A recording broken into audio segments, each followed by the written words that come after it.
Hello everyone, and welcome to a pros and cons of the video game Looking Up, I See Only a Ceiling. Not now, Mom. I'm gaming. These are short videos featuring gameplay clips or screenshots so as not to show too much in the spoiler department. Links to this review are in the description below. Let the reviewing begin. For the cons, we have not much to the writing. There's nothing more frustrating to me than this game's super obscure one-liners regarding something that you just clicked on to look at. For example, a photo in your room. When you click on it, they say they love the photo. That's it. Can I get a why over here? Is there a reason they love the photo? I understand that it might not pertain to the storyline of the game itself, but it'll give a little more insight into our character. Plus, we can't make out what's even on the photo, so a little bit of clarity on the subject matter would have been nice. It does little things like this throughout the game on stuff. If you don't want something to be very interesting, why give us a reason to click on it in the first place?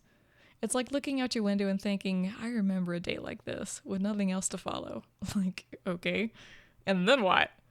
It's just annoying to go through mundane objects in a house. Very short. I don't mind short games. Sometimes they're a lot more enjoyable than longer games out there because they stick with you a bit more due to not being so long and drawn out. But I feel like this game is lacking on length simply due to the writing being subpar. If they'd added onto descriptions of things, the game could have been longer. Not a lot longer, mind you, but definitely longer than what it already is. Bear in mind that there are 3 different endings, so you can play through this multiple times in order to see different things happening, as well as learn what the game is actually about, which I found pretty cool, honestly. And now the pros. Artistic style. I enjoy this kind of style of art in a game. The grainy effect of what you're viewing and the fact that it isn't a full screen game, but more like looking through a video on your phone instead, gives a claustrophobic feel to it.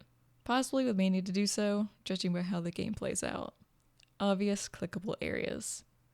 Most of the time when you play point and click, you move your cursor all over the screen or to find things to click on, and you have to hope that you didn't miss anything in the process of waving your mouse all over the place. With this game, everything you can click on is noted by little icons, and whether you're just viewing them or interacting with them in a certain way depends on the icon shown. Random character is interesting. Not gonna lie, the character we play as is pretty boring, to be honest.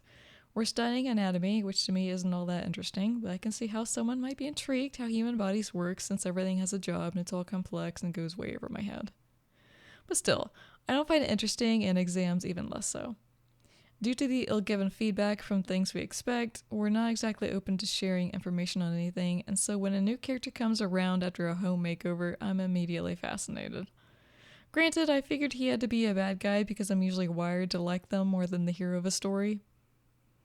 But what made him more interesting than who we were was that he was so sketchy, so random when he decided to pop up while we were going through the house. So elusive on giving us the information we actually wanted, even though he clearly knew what was going on. Plus, he had a different text compared to ours that sort of hopped around in an exuberant fashion, which was also a fun quirk. And that's the end of our pros and cons review of Looking Up, I See Only a Ceiling. Thanks for watching, everyone, and don't get in too much trouble when you say, "Not now, Mom. I'm gaming."